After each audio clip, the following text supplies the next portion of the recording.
we you know, we're looking at a picnic, and we're going to talk about the Trinity. Well, that's how it hits you sometime. So let's move to the second slide. And you know, the setting can be very unexpected. You can be at a picnic, or you could be in the restaurant, or you could be on the hiking trail, and a friend of yours says, "Hey, you're one of those Catholics. You know, what's this Trinity stuff you people talk about?" Your friend might be Buddhist, your friend might be Hindu, your friend might be Jewish or Muslim. What is this Trinity thing you people talk about? Does your God have three heads? Well, the question is not going to go away. And they're going to look at you, and you're going to be very much at a loss, maybe, for an answer.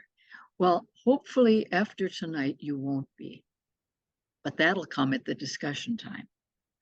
Hopefully, what I'm going to share with you is utterly simple, but it's utterly profound, because we have to approach it not just with our rational brain, we have to approach it with the wonder of a child. When you stand looking at something and your mouth just hangs open. That's the way to approach mystery. Sacred mystery has to be approached on your knees.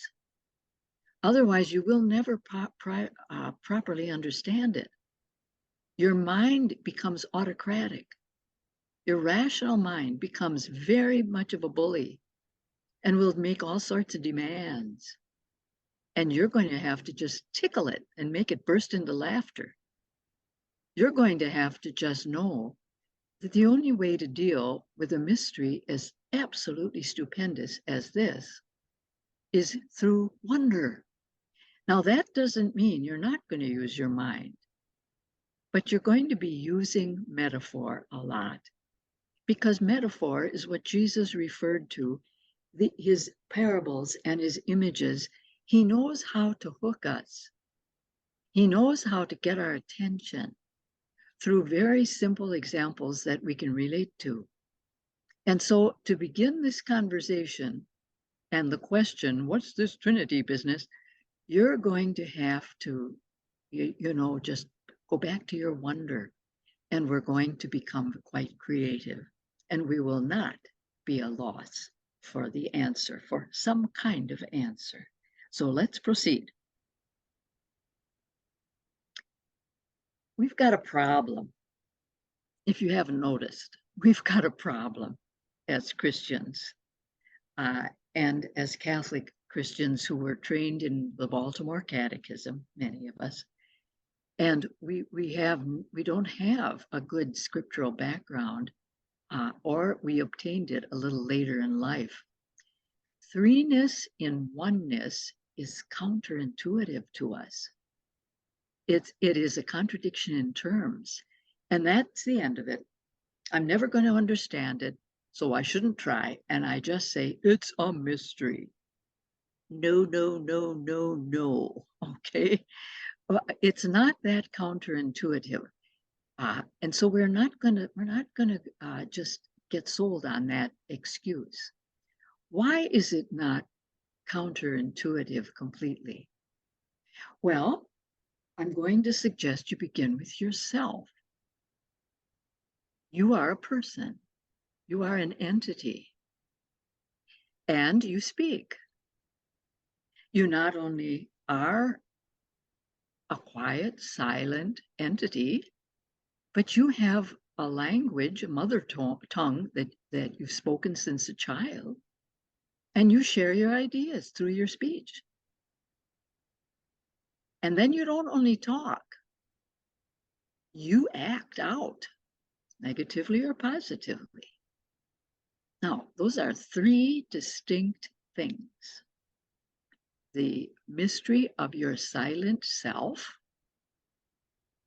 the words that you speak, and the active love or not love that you evidence. You are one entity.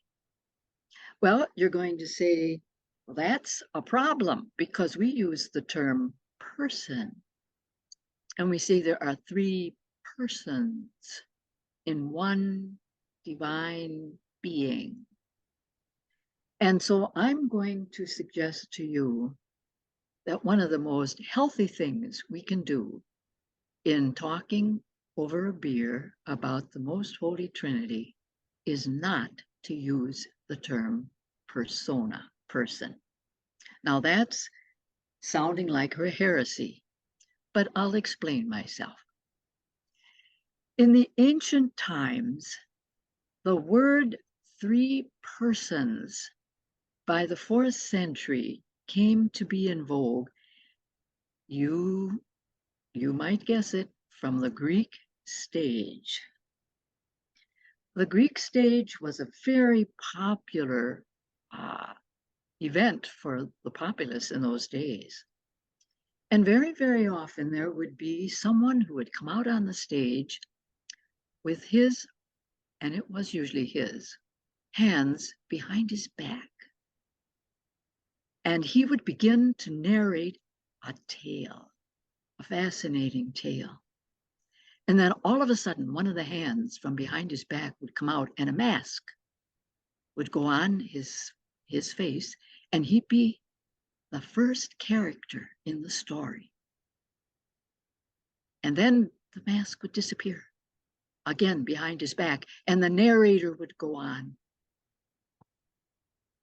And then the second person in the narrative would appear from the left hand, and the mask would go on the face, and the drama would be enacted by those three masks: the unmasked narrator, and persona number one, persona number two.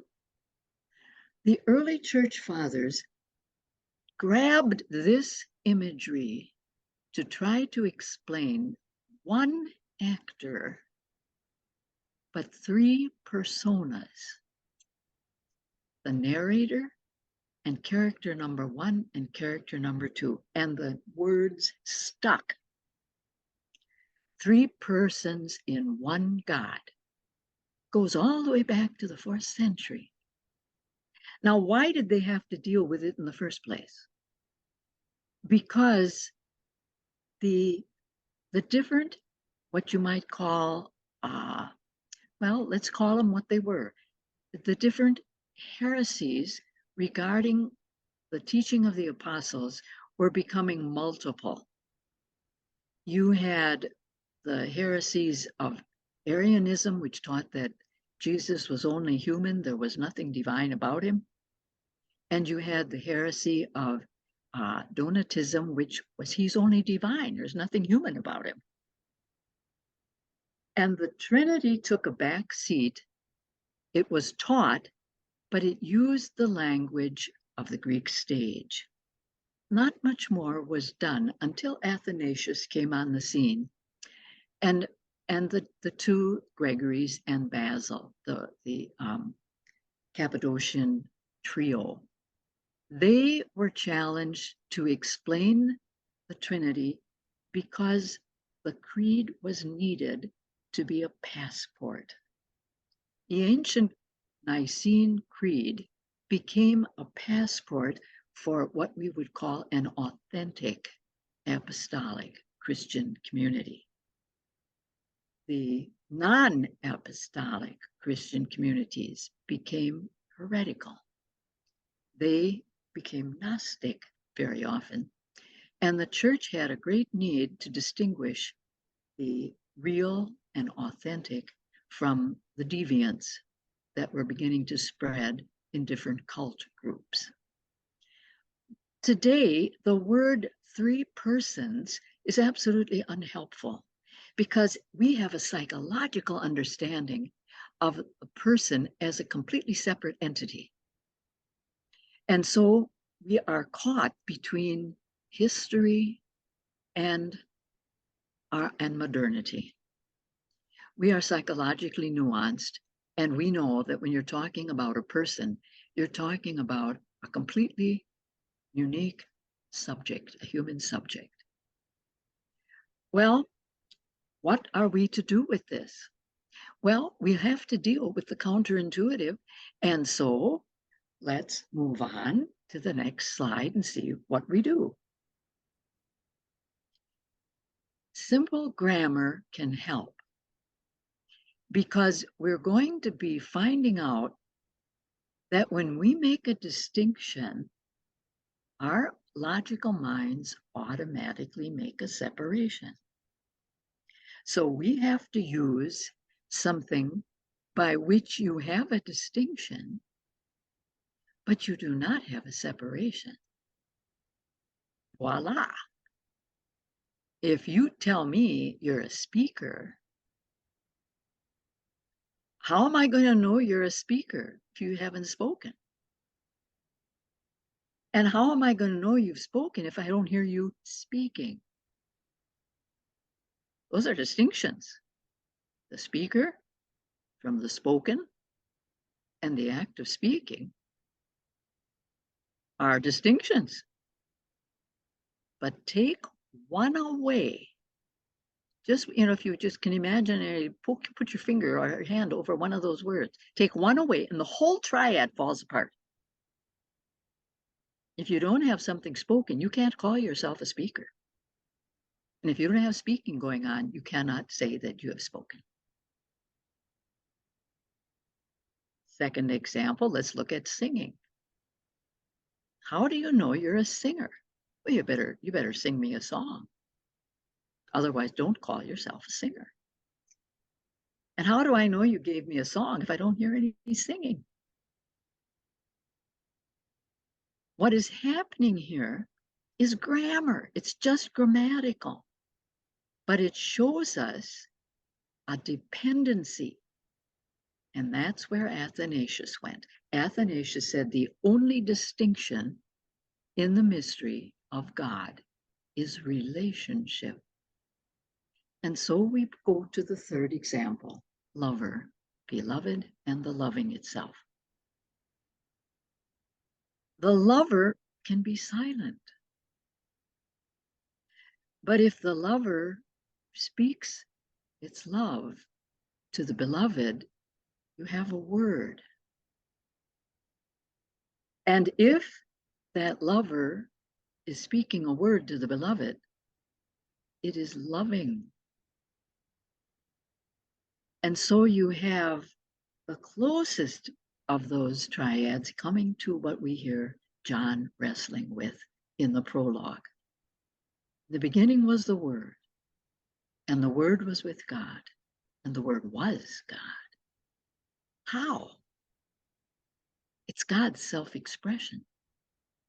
So you have God the silent, the mystery itself, God the expressed mystery, and God the active mystery. And so the silent one expresses itself in a word in which all of creation spills out. Because the next line of the prologue is, and the Word, all things that came to be in him, in the Word, and without him came to be nothing that was made. So you have the mystery talking, and the mystery loves. And from the loving and the talking comes creation. And so you have a mystery here that is going to show us something really that is something cosmic. So let's look at the next slide. We think that distinction is in opposition. If you're a male and I'm a female, well, we're different. If you're English and I'm Irish, well, we can very often be in opposition.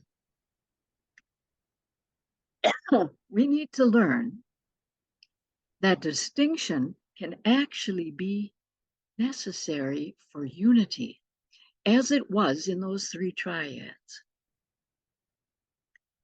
If you don't have one of those characters in that triad, you don't have any. In other words, each part is necessary for the whole.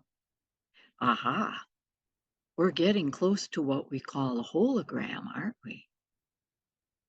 Like a head of broccoli.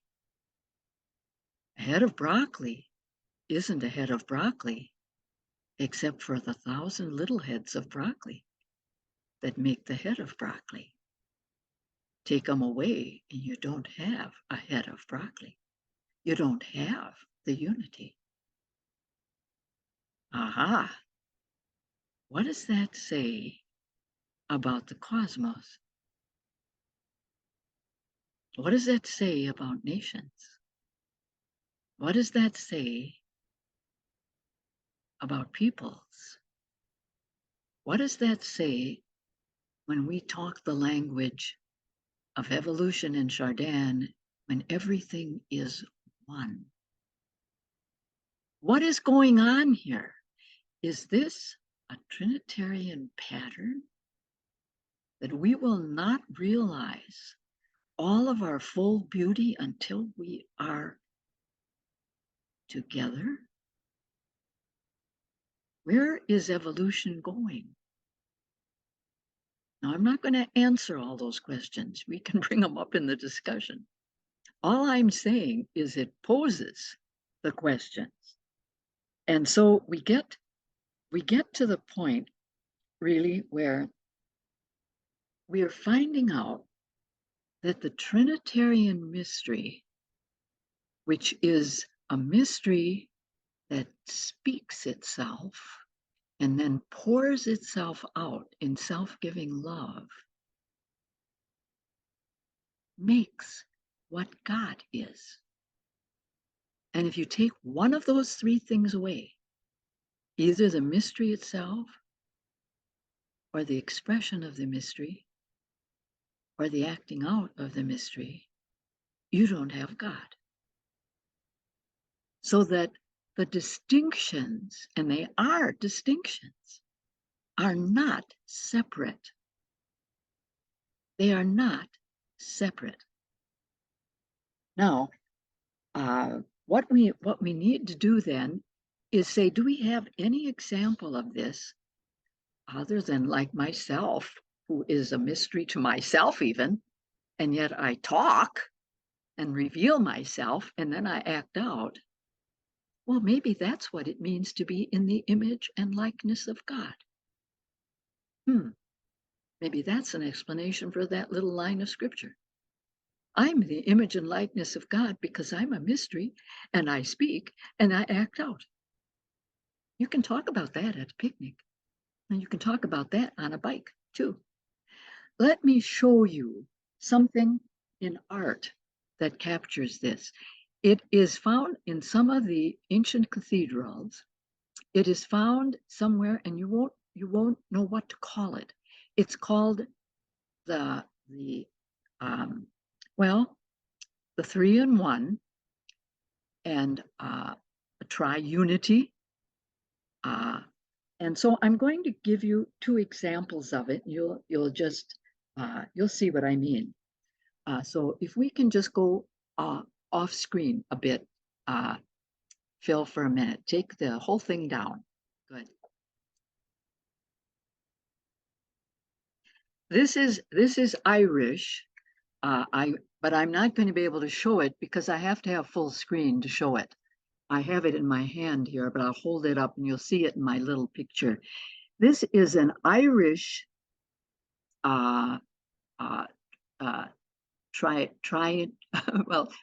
Trinity, a tri-unity. Notice that you can't, if you ask the question, is this one or three things? What would you answer? It's one thing, but it can't be what it is without all three parts.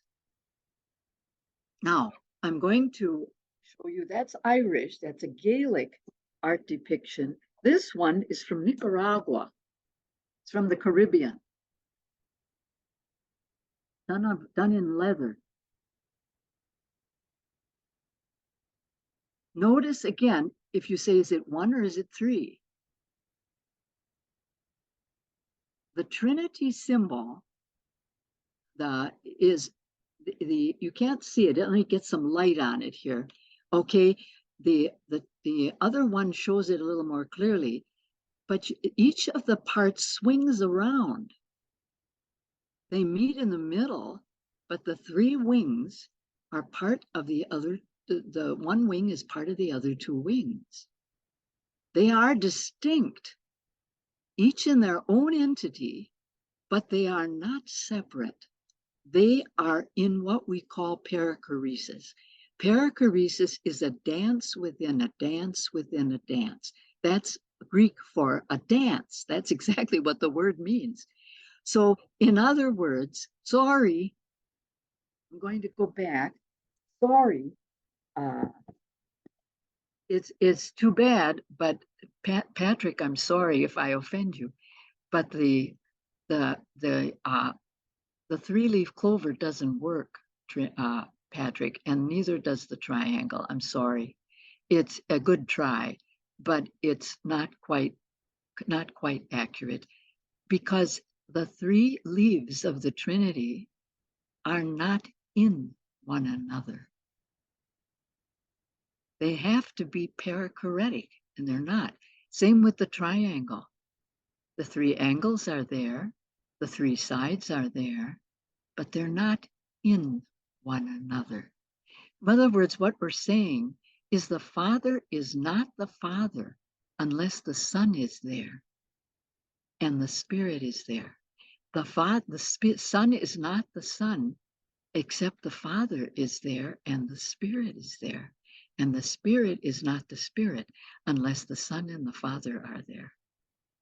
The relational bonding forms the unity, and yet they are distinct.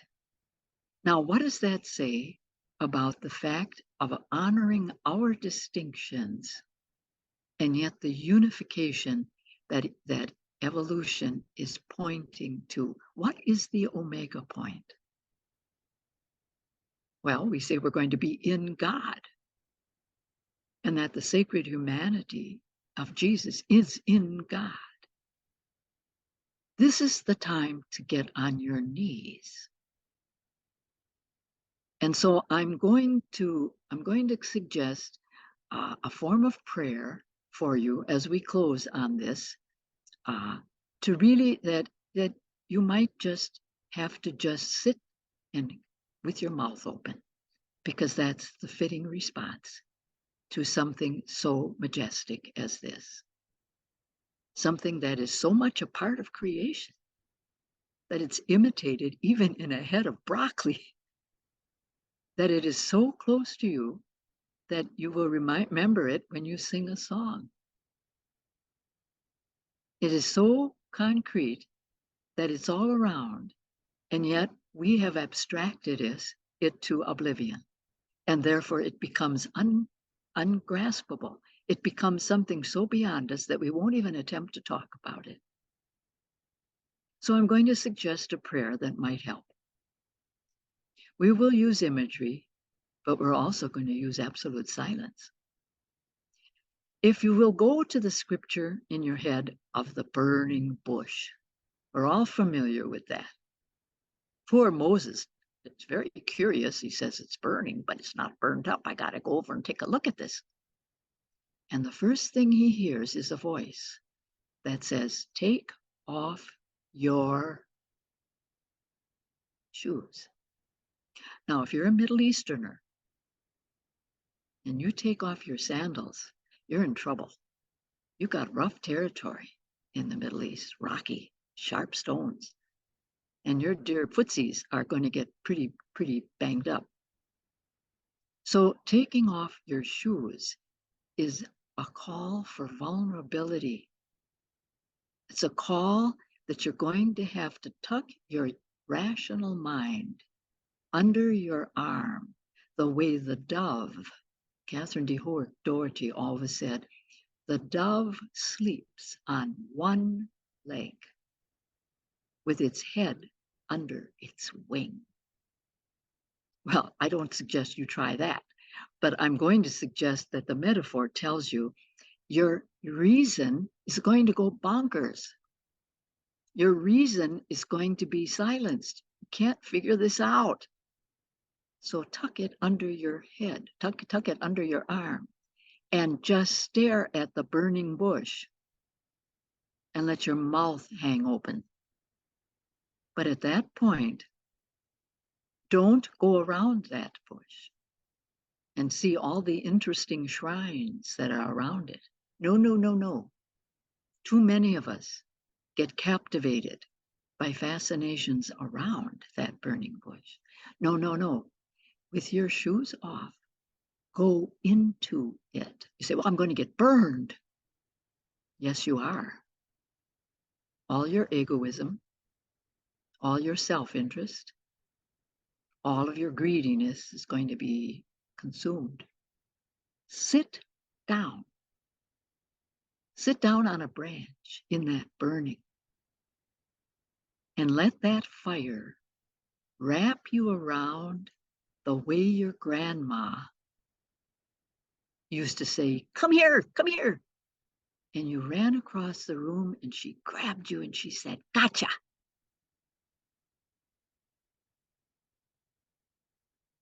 That's what that fire is going to say. Gotcha. Because there's action in that fire. And you already heard a voice. And you don't know what in the heck is holding you. Yes, the Trinity was there. And you're going to sit there and be loved and do nothing. You're going to be loved until you are fire. And when you become fire, then you will leave the burning bush and you will help to heal the world.